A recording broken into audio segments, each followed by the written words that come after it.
we're not going to beat you up or anything. You were here first, so yeah. Why should we make it easy for the late people? Okay, so we are now live streaming, and my name is Laura Good, and I am the past president of Social Media Club, and this year I am the treasurer. So thank you everyone who donated money. That makes us very, very happy, and that helps us keep producing events like these. For those of you who are wondering why I'm leaning over, it's so I can talk into this mic, which is not amplifying into the room, but it's helping our live stream audience to hear what's going on. And this is a special month for Social Media Club Global.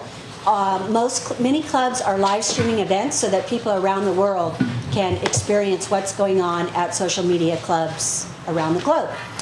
So, this particular event is also special, not because it's a special month for Social Media Club, but because this is Sacramento Tech Week. How many of you have heard of Sacramento Tech Week?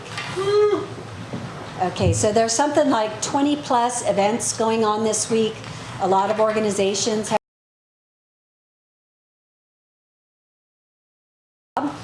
and a Social Media Club. We collaborated on this event together, which was really easy because I just had to collaborate with my left and right brain together to come up with the panel. But of course, the rest of the team worked on all the logistics. This is certainly not a one-person show. So we're an all-volunteer organization here at Social Media Club. Some other events, the Urban Hive's Brandon Weber and Sacramento TEDx have an event on Friday morning, a salon that will be at the Guild. So I hope y'all can come to that. Lots of events going on all over town. And if you want to know more about that, just go to sactechweek.org, and all the events are listed there. So we're doing something a little different tonight. We have a virtual panelist. Rob Moore got called away to DC, but he's one of our favorite guerrilla marketing startup guys. So we're working him in, and we're gonna, hopefully that's gonna work technically for all of us. I guess I should tell you just a little bit about, who here is familiar with SARTA?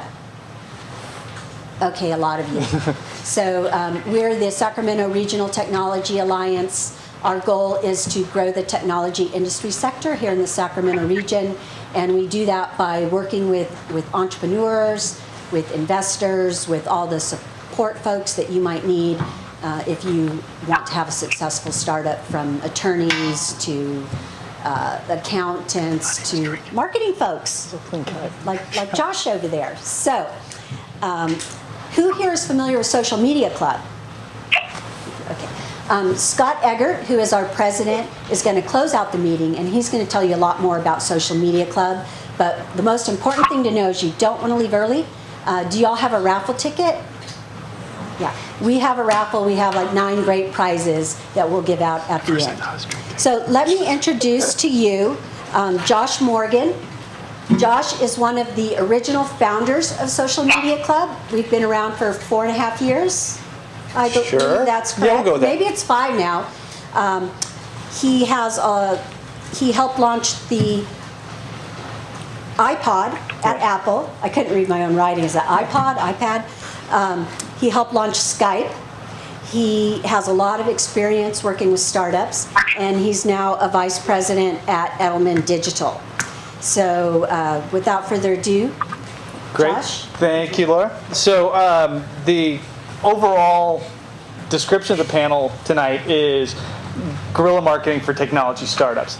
We're going to go into a lot of specific guerrilla tactics tonight, things that the entrepreneurs here have worked on, tried.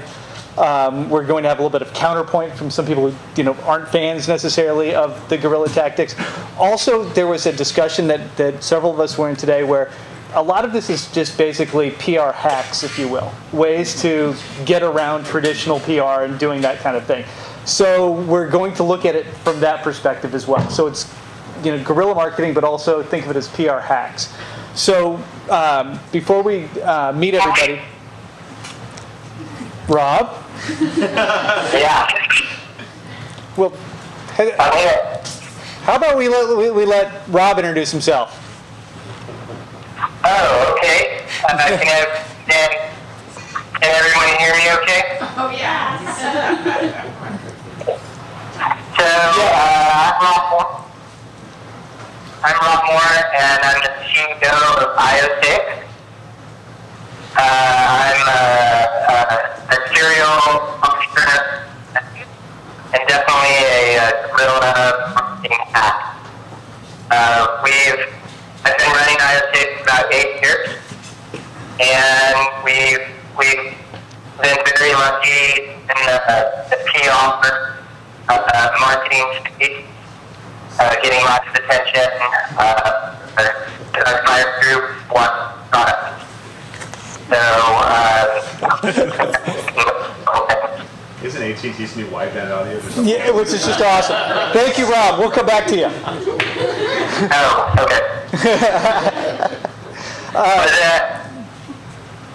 Next, I will introduce Brett Owens, founder, CEO of Chrometa and multiple other companies. Go for it. I'm here on Earth with everyone. Chrometa, we started to do timekeeping for people who do billable hours. That was kind of industry in which it really been saturated with time and billing software for like 30 years. So when we came in, so I had to take a new angle because we didn't have the resources or the mind share of the existing companies in the space. When we went into it, everyone's like, "You stupid, why would you bother with that? This has been a solved problem for 25, 30 years," which in retrospect, they kind of have a point. So that's Chrometa. And then we built another product for our own sales efforts to help manage affiliates and referrers for our product. So if you refer us, we can then say, okay, well, you sent us this lead, they bought a subscription, we want to pay you for that. So that was an affiliate management system, then we rolled that out into its own startup and boondoggle, and that's sort of in the earlier, more optimistic stages of things. So that's called Lead Dino, and that's the sort of the new entrant to the arena as well. Great. Alex? Great. Well, my name is Alex Lowe. I'm the CEO and founder of a company here in Sacramento called iSnap. And iSnap is trying to do something a little bit different. So we're a presence-based marketing company. So we're trying to push this concept of connecting our online social networks with, our real-world spaces. We see social media becoming more ingrained in our lives, and we want to help brands participate more effectively in social media in order to market, in order to advertise, and really to get consumers to market on their behalf. So you might have seen some of our photo stations around town, and we have a lot in Vegas and around the United States. And that's iSnap. So I'm very happy to be here. Thank you. Hi, and I'm Beth Dodson, co-founder of HomeZada. HomeZada is online home organization software. It allows you to track everything about your home in the cloud safely and securely, and you can add as many documents and information about your house, and it'll alert you when things need to get done so you don't have to remember it anymore, as well as helping you track home improvement projects. The only problem with that pitch was you don't have to remember it anymore. Your premise was that we once remembered it. That's awesome. I'm going to check that out. That's cool. I'm Aaron Klein. I'm CEO at Riskalyze. Our technology quantifies investor risk tolerance. Investment advisors use it to win new clients, capture and meet their client expectations, and quantify suitability of investments for particular investors. Our technology is built on the academic framework that won the Nobel Prize for Economics in 2002. Fast Company magazine just named us as one of the top 10 most innovative companies in finance in the world. Woot woot, Sacramento, and so that's us, Riskalyze. All right. So we're going to dive into the fun guerrilla stuff right now. So the thinking about guerrilla marketing, it's been happening forever, but a lot of people look back to this book from 1984 by Jay Levinson, which is, and the way he describes it is unconventional ways of pursuing conventional goals. Think of it that way, usually low-cost way. And the one of my favorite examples is this one. Does anybody know what this is from? This is when they kicked off Salesforce.com. And Mark Benioff, it was one of the first cloud companies, even though they didn't call it that at the time. It was software as a service, is I think how they were selling it at the time. And what he did is he said it's the end of software, and he created a protest against software and against expensive software that he held in front of the Siebel user conference in San Francisco. And he had his own news crew show up, which was KNMS. Okay, no more software. And he was in the process of driving a tank there to drive across in front of it when that driver got arrested, which basically worked out perfectly because the whole point of this was to call attention to the fact that Salesforce.com was launching. So it worked. It was essentially make a little noise, pick a little bit of a fight, and get noticed, which if you've ever seen Mark Benioff is something he's very good at doing. So kind of with that thinking, I want to jump into kind of our first example here, and Aaron did something. I don't know if he had a tank, but I was going to say we didn't have a tank. But so. you kind of picked a fight a little bit as a way to get started. Well, we did. So in our industry of investment advisors, probably half the assets managed by advisors are managed by big, massive, like 4 or 5 big, massive firms that are called wirehouses. The other half of the assets are managed by independent advisors, and so. The business model of the big wirehouses is, I'm sort of oversimplifying, but it's like selling crappy investments to unsuspecting people. Don't hold back. I'm just oversimplifying just a tad. The business model of independent advisors is really to do what our product uniquely lets them do, which is align their client's risk tolerance with their actual risk. And so we weren't really expecting, we still are not expecting to have wirehouses as customers. So we literally had one of our customers in our office. We're just like brainstorming, talking ideas, and he starts telling us the story. And he said the words. He said, "I had this client walk through my door with this portfolio, and I swear it was the worst wirehouse portfolio I'd ever seen." And so that just sort of sparked the idea. So we launched this website called worstwirehouseportfolios.com. And so I think it's probably still up there. Not a whole lot, quote unquote, happened with the website. But what was interesting about that, we sort of launched it. Users didn't actually do a whole lot with it. Like we couldn't quite get advisors. Like advisors were like the least social people in the world.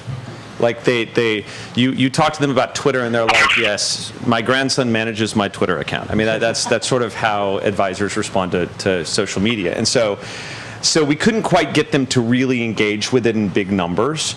But what was interesting was it seemed like we had like 80% conversion rates from those who did engage with it, jumping over to the site and actually signing up. And so that was great. But more importantly, what we did was we sort of had it up. Then we said, okay, well, we need to try to use this for PR. Like that hadn't occurred to us first. So we pulled it actually back down. And then I started emailing reporters about this site I was about to launch, which is a little cheeky and probably a little controversial, but might be sort of funny to your readers kind of thing. Like that's what we were talking about. And so. Are there any reporters here that Aaron lied to, by the way? No, but it was totally true. Like we took the site down and then I was about to launch it. And so there we go. So we did that. I got one of the big trade publication publications in our industry to they sort of bit on it hard. It was called RIABiz.com. So, there's probably like 6 publications that are influential in our little subculture of an industry, right? So that's one of them, and that was great. And so they bid on it. They wrote about the whole thing. They made it a very broad story about the company and about the product. They mixed up a lot of things, like assuming that Worst Wirehouse Portfolios was a part of the product and things like, but it doesn't really matter. So we got a ton of great attention from that, had a lot of customers come into the site. More importantly, we can lead into other things with this, but we actually had a guy quoted in that story who like slammed us in the story. And I'll just say there's an interesting future Guerrilla PR event that we orchestrated based off of that. So anyway, it was a good one for us. And I'm somewhat frightened to hear about that one.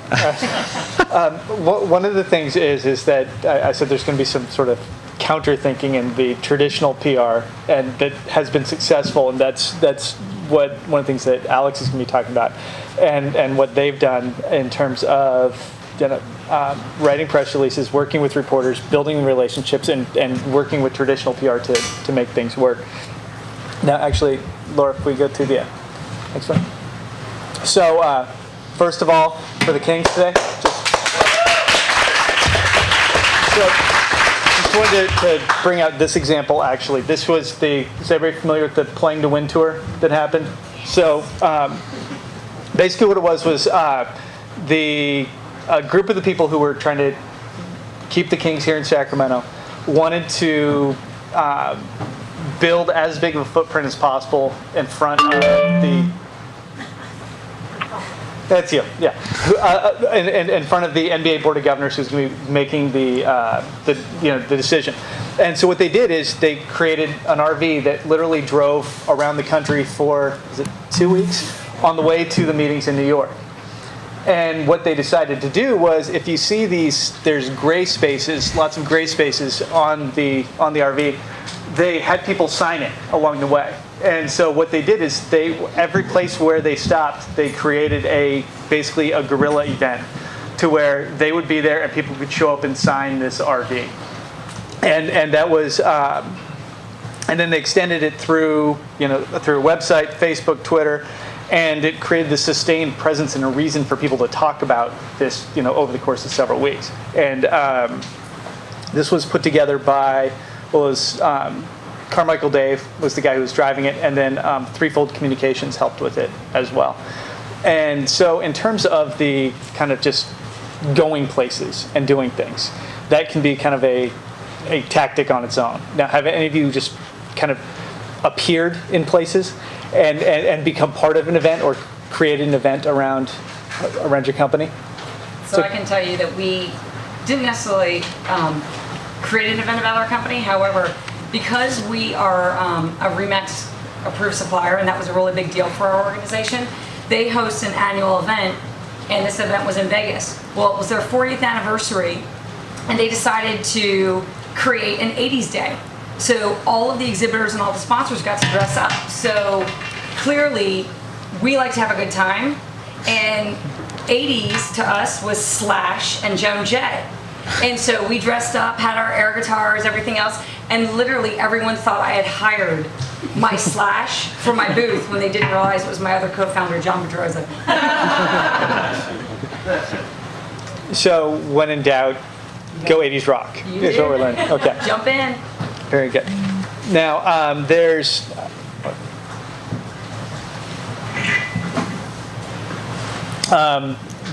one of the other things you can do is when thinking about creating things and being part of them is flash mobs are something that have worked quite often. This is one that just happened, I think it was Sunday in New York for the new Oreo theme song. 500 people singing in New York. And I'm not going to sing it. If anybody would like to, go ahead. Now, one of the things about a flash mob is it gets people involved, and there's that surprise involved. And that can be really successful. And it's one of the things that kind of at the core of what can work.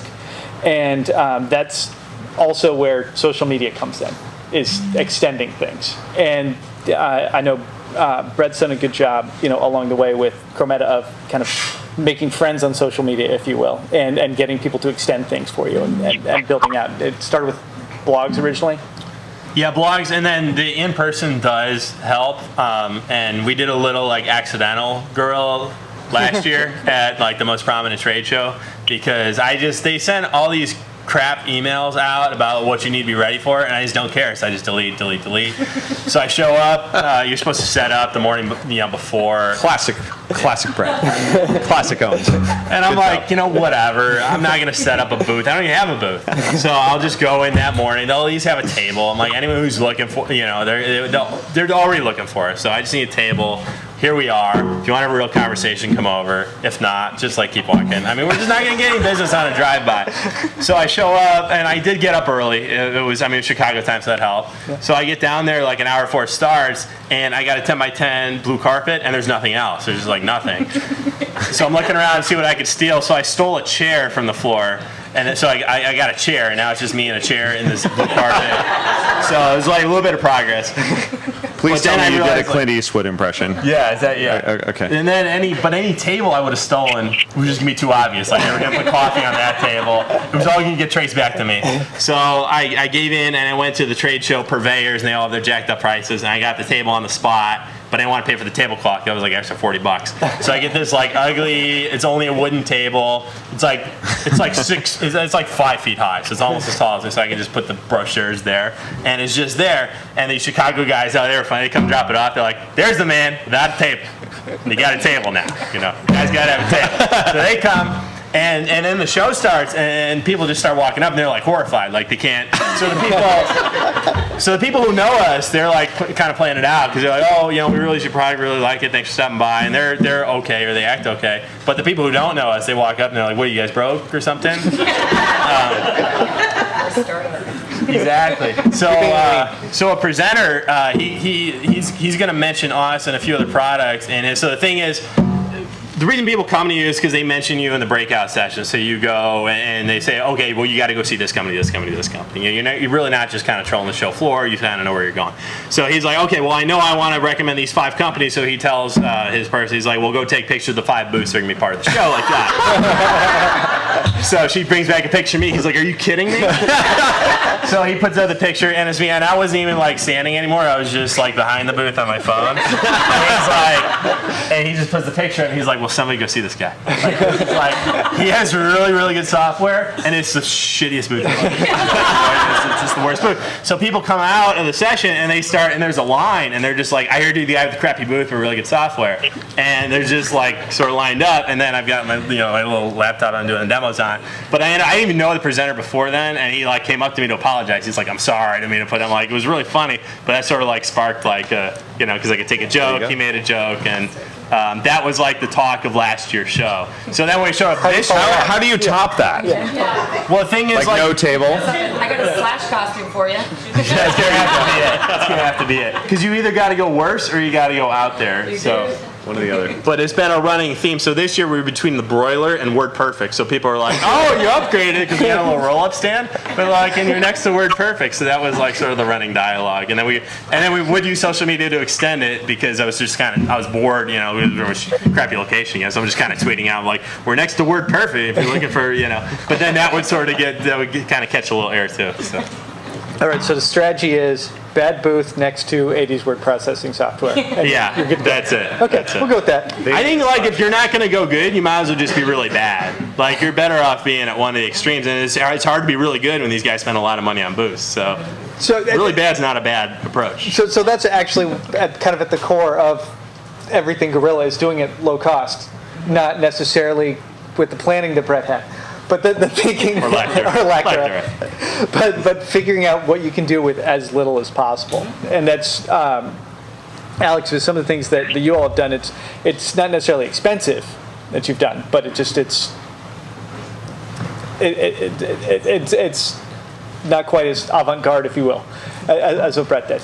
Yeah, for us, being in a startup and having our money in it, having investors' money in it, it's really trying to make sure we optimize for cost, but also for time, right? And making sure that all of the actions we do have some sort of result we hope to get out of it. So all of our, PR activities are pretty well structured. So I guess I'm going to get to be the counterpoint here. So, we look at PR kind of like we look at our product roadmap or our financing plan, where, things are really well structured and we look out, a year plus in what are we trying to accomplish with, all the different constituencies, whether it's our, B2B customers, the consumers we work with, or even the investment community we're going after.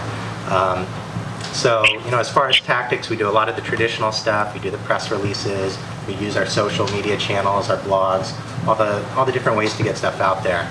But really to make sure that, we're respecting our time and money. It's making sure we have those results we're looking for at the end of it. And so actually results is something interesting to talk about here. I mean, that's hopefully all marketing is leading to some sort of sale at some point. Now, is there... Wait, did a PR guy just say that?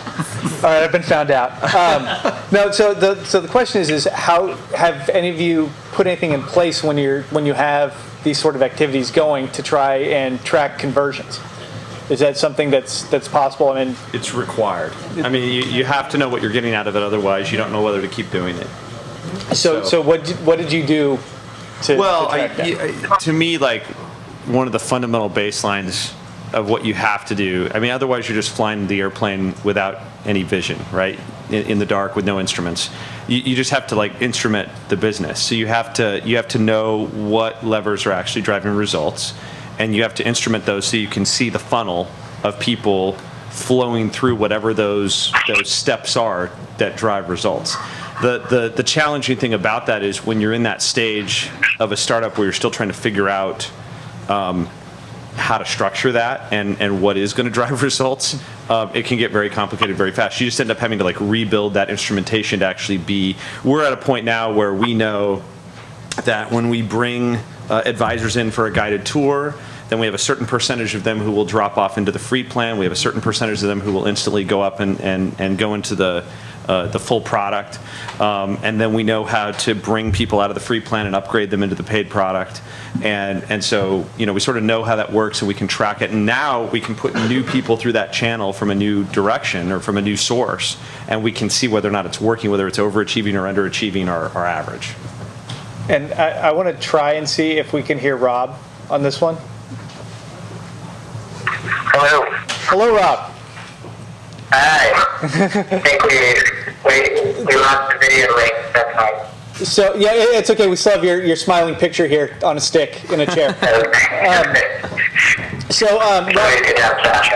Rob, we're going to be showing one of your videos in a little bit, but wanted to ask if IOSafe has put anything in place to be able to sort of track the impact of those videos. Yeah, I think the primary way we track the impact is just by web hit. We like to see how many people are coming to the website and how that is typically translates into sales for us. We can measure the results from that.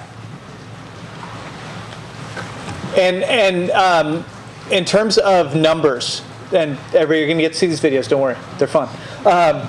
In terms of numbers, what's the most watched video you've created so far?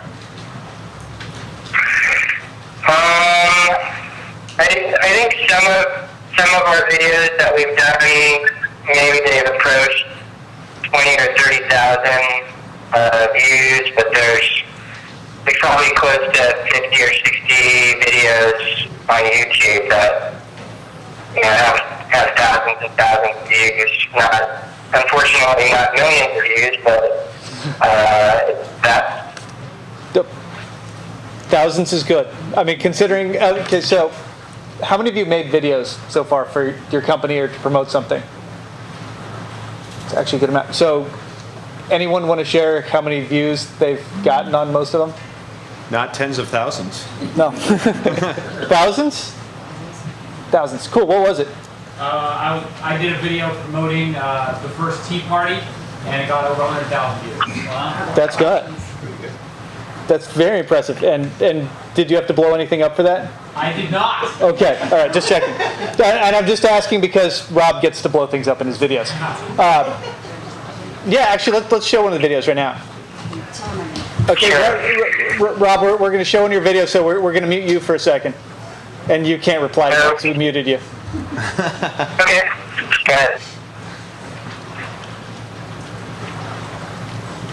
So, Rob will talk a little bit more about it. What they've done is they've created an expectation of doing something crazy at CES every year with their product, and with their product being basically a extremely ruggedized, very safe hard drive where the data will be safe. And that's Rob. There's Rob. Hold on, I'm going to start it again because I have it on mute.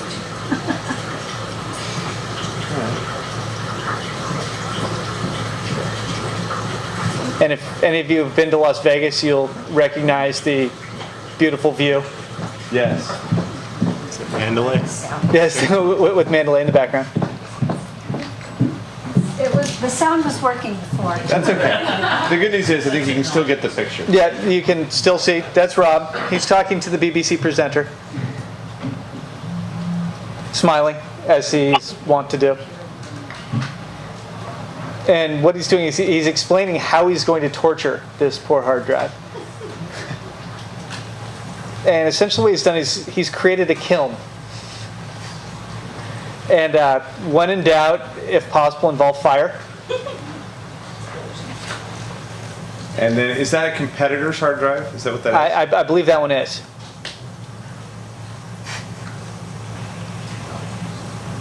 So it's a lot cooler if you can hear it.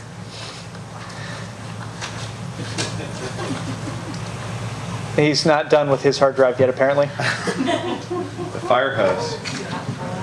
Well, he's got to put it out. So what you see, this is a brief example of the lengths he goes to. And this is at every CES. And there's another one that we were going to show we were afraid it might scare a few people that involves firearms. Where he's at a Here comes the best part.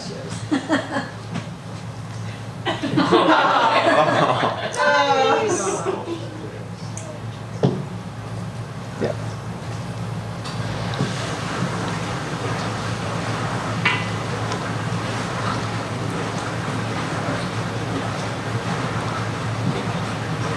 So what he's doing is he's finding the drive there. And it works. And that's the picture that they just took. And so that's all part of what he does is he takes a picture, puts it on the drive, destroys the drive, and then shows the reporter that this is the picture that we just took that's on there. It's a really good thing he doesn't make rugged Lamborghinis or something. Is that a challenge? It'd be slightly more expensive. Yeah. So actually, can we see if we can hear Rob again for a second? Hello. Hello, Rob. So we just watched one of your Las Vegas hard drive torture porn videos, and had a question for you. How did you get to there? What was, I need to light something on fire, then roll over it with a steamroller? Yeah, well, the first time we started doing one of these demolitions, that we call it, my PR team at the time actually quit me. They didn't want to be a part of it. So, Can you hear? can you hear me? No. Yeah, you're not so good. We might have to cut you off, Rob. Yeah, no problem. You're a little bit garbled. All right. So one of the things that Rob has kind of what he looks for is this edge of exciting and amazing failure, and he's danced at that edge several times, and that's part of what can make Guerrilla exciting and make any of the marketing things exciting is figuring out what that edge is. So let's talk a little bit about that edge of failure. Is there either have you seen ones, the guerrilla marketing that hasn't worked, or actually been part of it and willing to talk about it that hasn't worked, or has just worked at the last second? Because with Rob, one of his is the first time he did this, it took him 5 times trying to reboot the drive while an NBC News crew was staring at him. And so that apparently didn't scare him enough, and he kept doing this and adding more things exploding. But that's what makes it exciting. So, examples? Anyone out here? Things that you've seen that with marketing gone horribly wrong? Adam, you're usually good for something incredibly wrong. Wow, so what's it right now? We took one of our guys took together this great open source thing, built a Node.js hosting service and launched it, and we went out and promoted, hey, we're doing this Node.js hosting, and we're sponsoring it, and we're supporting it for free, and we got all kinds of PR about it, and 2 days later, the people who actually created it, and the guy stole all the software from, came along and said, hey, this isn't cool. And that kind of got a little bit more noise than the thing would be. That would be bad. And while we're at it, the phone number to call to hear Star Wars ads? I don't remember the area code off the top of my head. 924, so let me grab the area code. So there's a server that's set up in case you want to hear any of the original Star Wars TV ads. You just dial a phone number and you can listen to them. So in the spirit of Guerrilla PR, next year let me fix the problem with Rob so that we can actually provide decent communication. Adam Calsey, ladies and gentlemen. We did one that didn't work the year before, our crappy booth. Because we were like, we were too cheap to get the crappy booth. So the year before, we're like, oh, we don't need to buy a booth for $5,000. So we're like, bar tab, it's on us. So we're just like, we'll do Guerrilla style. Just drinks are on Cremetta, you show up. Nobody showed up. So there's just nobody there. So this is we felt stupid. But there's no downside. It could have been worse. It could have been worse. Non-lawyers could have shown up in droves. That's right. And we could have been. Then you could have had a $10,000 bar really tab with no up customers. That's right. Could have been worse. I share Rob had a message. Okay. And I'm the deliverer. Okay. Just a second. Okay, speak. So I'll speak. I'll try and talk like Rob. Rob wanted you all to know that having a crazy video is not what it's all about, that might get the attention, but that you need to have an underlying message that you want to communicate to the reporters. So that he really wanted you guys to catch that it's not just about blowing something up, it's about having that all tie into a message about the value of your product. So his crazy things actually support the product. Right. Wow, that's a novel concept. All right. So, but that's a big thing to think about. When you're thinking about the crazy things you can do, is this really supporting the message of my product, or is it just something cool and crazy? And we had there was a discussion leading into this where it was like, those sort of stunts are great, but they're short-lived. They don't do anything. And in the case of Rob, for example, he's been able to create something that really shows off his product, and that's why they're long-lived and really support the product. So Laura, if we can move to the... So one of the other ways that companies can be Guerrilla is to take advantage of sort of holidays, special days, creating things around them, the Mother's Day, etc. This is an image that Slim Jim created for Star Wars Day, which is... Thank you. Which is, obviously May the 4th. And Obviously. Obviously. So not everybody's as much of a geek as me. Okay, I'm ready for that. No, but this is an example of something that doesn't cost a lot of money and is something creative that ties back to their brand, which is, in this case was fiery beef sticks. And but it's an inexpensive thing that you can do. And in terms of this tying to dates or creating things around dates, from what I've seen with iSnap, for example, you have the kiosks that are used at events. Mm-hmm. Have you been able to create any sort of buzz or activity around specific dates, times people should be using kiosks? Yeah, well, for us, we're kind of fortunate because, our product is marketing and advertising. So, of all the hundreds of devices out there, they're already used for, events, whether it's, MGM Grand or, local IMAX or whoever it is. They're always kind of doing stuff. So our product is always kind of front and center in events and holidays and things like that, which everything is powered by iSnap, so we get that benefit right out of the product. For ourselves, we always try and do something small, not so much to try and move the needle as far as lead generation or contacts or things like that, but more just for kind of the company brand personality. So we'll try and do things around holidays or Thanksgiving or charitable things like that. Mainly because we love Sacramento, so we want to be part of the community here and give back, but really to foster more brand building than anything else. Yeah. And in terms of other sort of dates, for example, does anybody know that May is National Barbecue Month? Anyone? There's actually Obviously. So the thing is that there's essentially every day is a day of something, and so what you want to do is Josh Instagrammed every one of those days. I'll have you know, on his grill. And I put little comments with them Yes. too, because that's It was well me done. thinking I'm witty. And actually, for example, Rob, if he were here, he would explain how he took advantage of actually National Backup Day, which is one of the 364 days that are available to you to be able to use. But now, for example, with Cremetta, your product is, it's lawyers, accountants, them primarily? And we all know what Lawyer Appreciation Day is, right? Yeah. No, with them we take a different approach because they're like old and stodgy usually. So we always say we have a new version, even when it's not that new. So like every 2-3 we just say like, oh my God, it's a new. We make up a version number, and that's I guess would be our equivalent of like a new day. And then we'll say like the same thing we said, but you cycle it through. You don't always say the same thing you said 2 months ago. You say the same thing you said 8 months ago. You know what I mean? These are just sort of because you need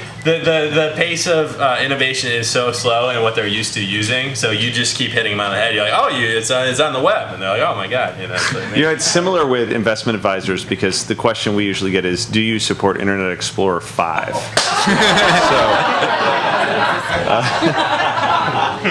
We should compare notes on this stodgy marketing thing. I'm just in awe. We literally have like an Android tablet loaner program. I mean, now this is not Guerrilla PR, but this is like Guerrilla sales. Like we will, if an advisor is stuck in an office that only supports like IE8 or something that's Netscape ancient, Navigator 2. they have to sign up for a year, but we will loan them an Android tablet to use on their Wi-Fi network so that they can use the software. That's awesome. So for every annual seat that they'll buy. We've offered something similar for these guys on like really old. Actually, for Mac guys, we said we'll pay for your upgrade to Lion or later or anything like halfway modern. It's only $29, and then they always appreciate. They never take us up on it, but it's always like a good thing. They're like, oh, I meant to upgrade anyways. I'm running like OS X 15.8. Now, actually, want to talk a little bit more about the PR hack idea and just kind of how things happen. So, was it News 10 that Homzada was on recently? And Cool. so, if any of you get a chance, Homzada was featured on News 10 last Thursday. Now, how'd that video we go? from some soundless video? Now, how'd that happen? From your perspective, how did it all come together to get you on there? Because that's so honestly, it's about going back to what others are saying. It's about building relationships in the community, building the relationships with the press, as well as we were fortunate early in our early start. We built a relationship with a local PR individual who also helped us with some other presentations on radio, on TV. So we've been on TV a couple times locally, and also building relationships with Startup. Having a relationship with Startup, being in technology, and they wanted to run a program on technology and inventions in town that are local. And how can we highlight more about technology inside Sacramento and who's doing what? So a call came in, and I think everyone in the room knows, but if a call comes in from press, you have to respond as quickly as possible or you will lose the opportunity. And so we had to respond as quickly as possible, and you never know where the story's going to go. And ironically enough, my husband and I are 2 of the 3 co-founders in the business. We generally try to avoid that story because it's been there, it's done that. We did that at the last company, and we try to avoid it. But for some reason, people love the story. So now we've just decided to start embracing it. And the story comes out with this, here's this great product. They're building it in their home. We did this before at another company called Meridian. We successfully sold it, and boom, they're husband and wife, and it's amazing. They work well together, so it kind of works that way. But respond quickly to them. That's a great takeaway. Also, if something is really working, go with it. Yeah, absolutely. Yep. Aaron? You can't fight the narrative. I think that's true. I didn't have a specific example in that story. The Fed or the narrative. Yeah, you can't fight the Fed either, but don't fight the market. But that's really not what we're here to talk about. And actually, yeah. I just want to mention on News 10, it's a new series every Thursday night called Inventures. And they're soliciting if you know of a company that would make an interesting story to let them know. So there's a tip for all of you with your own companies. Let News 10 know. I think it's inventures@news10.com. Tell them about your company. And Not yet, not yet. is there perhaps somebody from News 10 here? I give you a second. Do you want to say anything about it? You don't have to. I'm sorry, I'm the editor for Digital and Social. Oh, sweet. So I think it's cool. We'll go with it's cool. It's a TV thing. I'm learning more about it as we go. So. Awesome. All right, very good. Yeah, and but that's the point there is that if a reporter calls, they're on a deadline. They're calling you for a reason. Then you just be respectful of it and be aware. Yeah. I saw the home data.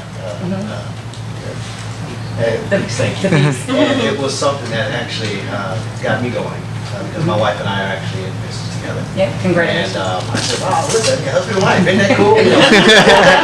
They haven't killed each other either. I mean, Yet. This one piece, I got about 30% of the work I needed done this week. Good, congratulations. Very cool. That's awesome. Good. Well, one thing I'll throw in with that, in terms of just like making more traditional media work for you,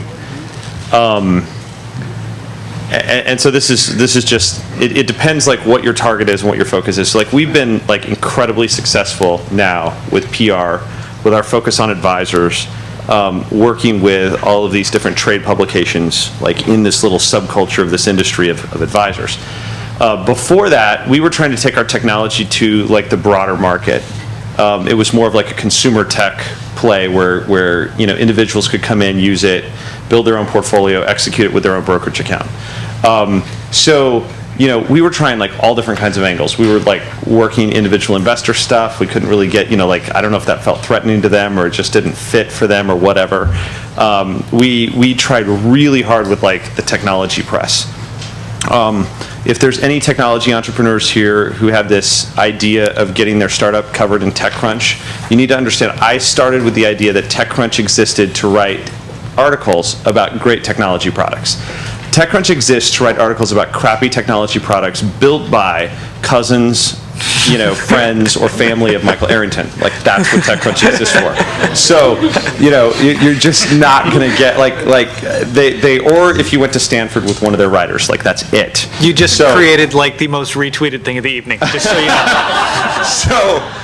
Well, and who knows? Maybe that will maybe insulting them will guarantee a TechCrunch piece, but likely not because I am not Michael Arrington's cousin. So you just have to really look at what your targets are and be realistic about that. Like we have gotten more. We tried a lot of technology press. We got like 2 or 3 pieces out of it, and we spent hours and hours and hours working on technology press. And we had some of the best minds in PR helping us work on technology press, and that just was like not very successful for us.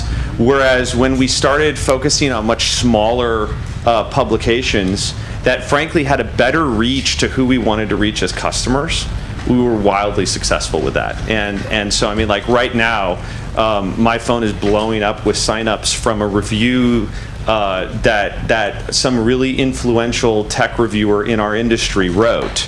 That was in Financial Planning magazine that dropped this week. And it's just, and here we are, we're getting this huge blow up from this review. And I've been working on that for like 4 months with this guy, right? So long lead time with these things. And it's a tiny publication compared to some of these other publications that you think about. So that actually brings up a good point with knowing who your audience is as opposed to just trying to get on the biggest thing that's out there. So for each one of you has a relatively specific audience for the people who can buy your product or overall. So Brett, have you gone to the niche publications and that's where you're living right now, or are you going big? So with Cremetta, we had the same experience as Aaron, where tech publications, we got covered a bit on the mainstream tech side, but their readers are also not that good. Like it's just not like an audience. Exactly. We have a term for them. We just call them shitheads. Like, it's like, oh, okay, good. So Lifehacker covered us. We got a bunch of shitheads. Like we've been covered. I mean, we have been covered by Lifehacker, Read Write Web, WebWorker. That's the new most retweeted. Dang it! You just got beat. Okay. And we're still and we haven't gone after that press for 2 years, and it's still like this albatross where they'll come in and be like, why do I have to pay for this product? I mean, they're just the worst. So yeah, absolutely. You go like specific to the industry. So we've gone, and each industry, like Aaron said, they're all like these little bizarre subcultures where they all read this little thing you've never heard of. But if you can find the email newsletter or the website, usually you can buy pretty cheap advertising or space with them, or you can suck up to them, or a combination. Usually it does help to grease the palms a little bit. Like, hey, we'll buy some advertising. Maybe you can review this. That's kind of a good approach too. I mean, lead down, we'll probably make a play for the mainstream press, and then fall back on a more reasonable strategy, thereafter. So in PR, this was referred to as the Oprah question, which thankfully she's not on the air anymore. So it's like a technology company would come Josh and say, never got us on Oprah. "Yeah, I failed." I'm still That was bitter. it. But that was like the thing is like, well, can you get us on Oprah? Why? Why do you want to be on Oprah? Your customers aren't there. And so, for example, with iSnap, who's your target customer really? Yeah, so our target customer is CMOs. So, we've had a lot of success as far as moving the needle for sales in a lot of the smaller publications. So, gosh, I'm not going to remember what they are, but a lot of the online marketing Julia? blogs and Julia left, Oh. unfortunately. But, our mission too in getting press out there, whether it's, for driving, leads to our website or, whatever it happens to be. One of the main goals is to kind of tell a story. So as we're kind of looking out there, you see, if you were to go and Google all of our press releases and media hits, it tells kind of this story about the company's launch and our fundraising and product launches and customer acquisition. And so, on one hand, we're trying to reach customers specifically to drive them to us. On the other hand, we're also looking for something a little more intangible. So, one thing, which is really hard to measure, but one thing I'm really proud about us is, at this point in our company's history, nobody asks, are you going to be around during the sales process, right? Do you need to put your code in escrow, or how big are you guys, or how well capitalized are you guys? At this point, we can sign up the Comcast and the Clear channels and, all those big customers. And we don't get those questions anymore. So I think that's another kind of powerful piece with the PR, especially to get picked up by some of the bigger publications out there. And you're really trying to tell the story, to Rob's point, making sure you have a message out there with everything you're doing. So with HomeZada, for example, it's individuals can purchase your product. Yeah, so individual consumers. We do. I think we have the same situation as Rob. We target two different markets. We target the consumers because clearly it is a consumer application, but also professionals come to us. And so we have a professional version that allows them to gift it to consumers or actually enter in data on behalf of consumers and transfer that information. So as you can imagine, we're targeting different groups. In the professional side, we target also 4 distinct groups. So insurance, real estate, residential construction, and the ancillary thing called service provider. So it fits a lot of different people in that bucket. And so what we do is, going back to what everyone's saying, we also tried the tech press, and I think that was my other 2 co-founders were just, oh, we've got to do this, this is great. And I'm like, okay, this is not great. This is not going to work. And we changed our strategy. On the consumer side, we focus on a lot of DIY bloggers, professional organizing bloggers. They love it. We get a lot of lead generation to our site, which then converts into actual users of the system. So we know that's a successful measure and metric that we want to do and continue with that PR. On the professional side, you build relationships with those professional trade publications. Real estate, we've become very entrenched in real estate. They're writing about us a lot. They are identifying us not just at the trade level, but now all of the large brokerage houses are recognizing that, these guys are here to stay. On the construction side, we're fortunate. Meridian was in commercial construction, so our relationships there don't fully transfer to residential, but they transfer enough that we can continue using those relationships, and now we're seeing more press there as well. And Aaron, you're totally focused on the brokerage side now, right? Well, totally focused on advisors. And so, I think we just don't spend a lot of time thinking about anything beyond that because that's our customer base. That being said, when we were working, one of the things we did the year before, which I think was really successful, we were trying to target investment bloggers, basically, that were catering to individual investors.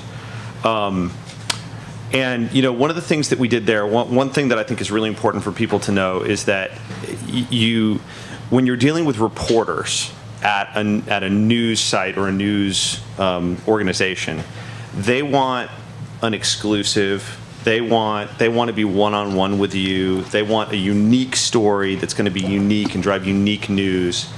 to their site. When you're dealing with a blogger or sort of a community of bloggers, it's a little bit more clubby.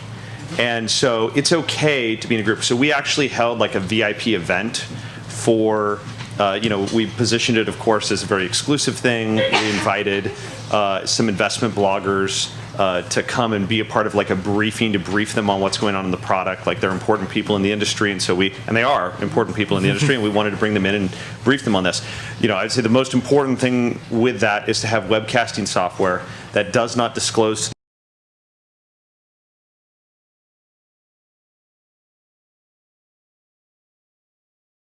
on there. So it's like we made the decision as soon as 6 or 7 of these great bloggers came on that we were going to unmute the phone lines. And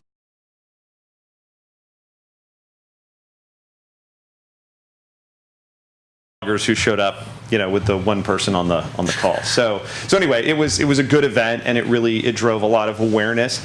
What was interesting is it didn't even drive a ton of coverage because for various reasons that were sort of product and industry based, but it drove a lot of awareness, and it ended up driving a lot of discussion on Twitter about us, and a lot of support for us on Twitter that was invaluable. So that's a good one. So events. Point out any questions from the audience? Anyone? Yeah. Maybe Donna. kind of expand on that. Have any of you done webinars, and what are you seeing? Is that still relevant? Are you still seeing the conversions there? Yeah. For sales, you mean? Or for PR? Anyone? Yeah, we do them we do them for just very product focused. So if you're in, very nuts and bolts, we were doing more thematic earlier, like, 5 ways to capture more billable time. Like nobody cares. Like they just want here's what this does. Like they all know like what the core problem is. So like slides they're not as into, but a more, for us at least what we've seen, like a more demo and nuts and bolts, and here's how you can use this thing, and answering questions, that sort of well. So I'm a huge believer in them. I mean, I think it's basically the core of our business right now. So if I'm not on the road meeting with like a big enterprise customer or something like that, or a partner, I'm probably doing, or oftentimes even before with those enterprise customers or partners, I'm doing a webinar just to kick things off and make sure that the discussion is serious. But for individual customers, we have been doing one-on-one webinars and closing at a really great clip. We actually just ran a test last week where we did more of a group event. So again, you have to have the right software, not to disguise the amount of people who are in the room, because we had a great turnout. We were great with turnout, but more to you don't want sales presentation. You don't want one bad apple saying, "Well, I think this is a stupid idea," right in the middle, and just ruining the whole thing. So. Which, who knows, your competitor might have signed up for the webinar just to do that, right? So that's a whole other tactic. That's a whole other tactic that we goes beyond sort of our ethical playbook, so we don't do that. But point being, we just tested this group event last Friday. We got a 50% conversion rate off of that, and that's within 2 days. So our team is still following up with the rest of them. So we've spun everything on its head, and we're doing 3 group events a week now, starting Friday. That's awesome. Other questions from the audience? All right. Yeah. How do you leverage the local media as far as some of the things that you presented and things like that? I mean, it was interesting, it was unique, but do you send out press releases to them directly versus PR web or something like that? So from our point, we actually, in the early days when we did our official launch, we actually did hire a local PR individual who had all the connections. And that makes a big difference. Someone who has all the connections can make a big difference. So that's how we initially got on some of the other stations early on, and also on the radio and everything else. It also is how we met some of the reporters, and we started building our relationships with the reporters in town, from the Business Journal to the Sacramento Bee, etc. From there, those contacts will keep you up to speed, and even if you're not working together anymore, they'll ping you and say, "Hey, this opportunity may come up. I recommended you guys. What do you think?" And then we'll engage, but we have to take on that responsibility now, so we'll engage. The other thing is keep them in the loop of things. Keep them in the loop of what you've done with other players. So another example happened where there's another channel that had an opportunity to put us on air, and they didn't quite get it. When we sent the News 10 clip to them, now they're going, what did we miss? Is there another story in this? And we can give them 5 more stories, 10 more stories if we want, and change the dynamics with them. It's a matter of having that discussion and building those relationships. Just sorry, if you send our clip to another local TV station, they're never going to do that story because it's so competitive in local TV that they're going to be like, oh, News 10 already did this, we're just going to look at it. So you have to give them unique value. How about unique value? Yeah, there's also 2 things to keep in mind is, one is build the relationships before you need them. So like the first time you're calling somebody or sending them an email, you don't want it to be, hey, I have this new company, can you write about us? And then the second one is provide value for the reporter as far ahead of time as you can. Be a source for other things as well and be able to help them answer questions. Just shoot them a note saying, I'm available to help out on, or I'm knowledgeable about these things, should you need them. That kind of thing, that goes a long way with them. And if I could actually add to that a little bit. So, Julia, actually, I should let everybody know, we actually have a full-time PR person on staff. So I can speak more strategically. Unfortunately, she's gone. She could speak more tactically. But bringing her on staff was really eye-opening because, the PR process, especially working with reporters, it's almost like sales. It's very relationship-based. And again, telling that story. So, for example, for our outreach to local press, we do a lot of press releases and things like that. And we'll issue press releases without the expectation or trying to get a story. We'll do it specifically to let reporters and editorial desks know that we exist and start laying the foundation so that when the big news comes, the product announcement or the big milestone, they already know about us. And the second kind of tactical thing along with that is every press release that goes out, we're combing through who are the best reporters, the best outlets to cover this. And as soon as it hits the wire, she's on the phone calling them one after another, letting them know, hey, did you get that? This is who we are, and really just building that relationship with them, even if it's not going to lead to a story right out of that press release. So I'll be like the contrarian in the group on this. We don't really do press releases anymore per se. We write blog posts on our company blog in a more conversational style to announce news. That just sort of fits us better. And we've spent some money on PR web here and there, and it just never really got us a whole lot. So that's just what we do. We also we've developed a lot of those relationships. I think one of the things is for us, getting an article in. There's 2 reasons why you want PR. One is customers, and the other is like that combination of investors and are you going to be around, right, in the future, just like Alex was saying. And so for us, there's like some meaningful reason to have some local press for the second reason. Like we're just like doing a scattershot approach if we're trying to find investment advisors through local press. Like that's just not very helpful. So like one of the things that worked well for us is when Fast Company named us as one of the world's 10 most innovative companies in finance. We just sort of let that happen nationally. Then we went to local media and just said, local company named to Fast Company's 10 most innovative companies list, and boom, like Sacramento Business Journal article that day. And nobody was following Fast Company magazine in our local market because I got all the congrats and all that kind of stuff coming from people and investor interest and all that kind of stuff coming from people locally after the local press hit. So, and it's just more out there on Google as well for people to find, just like Alex was saying. Yeah, just building that larger footprint online for you, and then making sure to amplify it everywhere you can in a different way. And I just wanted to talk about this image a little bit. This is another one of the IOSafe projects that they did. And I want to show this one because it's once again, it's talking about that kind of that ragged edge of successful and complete and utter destruction. And just with that in mind, want to get the kind of the last thoughts from everybody, just overall about overall with guerrilla marketing, the unconventional ways of pursuing conventional goals. What's the one takeaway that you've got from people? I like the flood the zone approach. So if you're looking at where your customers are, just to do everything within them. So you do all your PR there, all your paid marketing there, and build your footprint there. But very specifically, then everything sort of builds on itself. You look a lot bigger than you are. You get your coverage there. I like doing that to start, and then you can branch out from there. But just that initial focus, just really flood that zone. You can look a lot bigger you are a lot earlier than you probably should.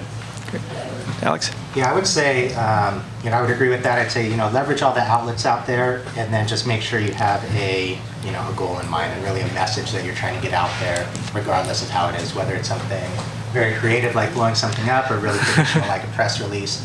The whole point is to reinforce a message that your company's trying to put out there. Yeah, and I think the other thing is, at all the companies we've been at, don't be afraid to try things. Measure what is successful, but don't be afraid to try. Take the risks on some things that may be risky, and if they don't pay off, you'll know because you're measuring them. If they do, maybe something you want to try again. I'm all in favor of risk. That's a good thing. Yeah. Do you know perhaps a company? Right. Name the company after it. But so the most successful thing that we have done, and it surprised me, but I can't even remember where I heard this tip from, but it was smart. Reporters have overflowing email inboxes. I mean, as much as we all have overflowing email inboxes, reporters really have overflowing inboxes. So when we do, my basic practice is when we have something new, I just rotate around our different publications that we're targeting in our trade press. And I just try to be fair with all of them and offer them an exclusive on the next thing that we're announcing or the next thing that we're rolling out. I email the reporter about that and sort of offer them the exclusive. I then tweet at the reporter, just sent you an email. I think you'll like it. Check it out. I cannot tell you how many reporters tweet me back and say, cannot find the email. Please resend. Here's my personal email address. Here's my, it's like, so they actually want to get it. They never get it. So some way, and I think, I've also done the, forward back the email 24, 36 hours later and just saying, just want to make sure you got this. If there's no interest, that's cool. If I wouldn't do that more than once, right? But you're otherwise you can end up like the kid from Sumley where they published all of his like frantic emails saying, would you please write about it? But so that's really, to me, the biggest takeaway is all PR is guerrilla PR for a startup. Like it's just about attacking the problem and having a message that resonates and having something unique and having an angle that will be interesting to the readers, because the press is there to write stories that are interesting for readers. So they're not really interested about the fact that you are cool. They're interested in the fact that readers think you're cool because X, Y, or Z. If you don't have that kind of angle, they're never going to write about you. Awesome. Well, I want to thank all of our panelists tonight for talking about guerrilla marketing.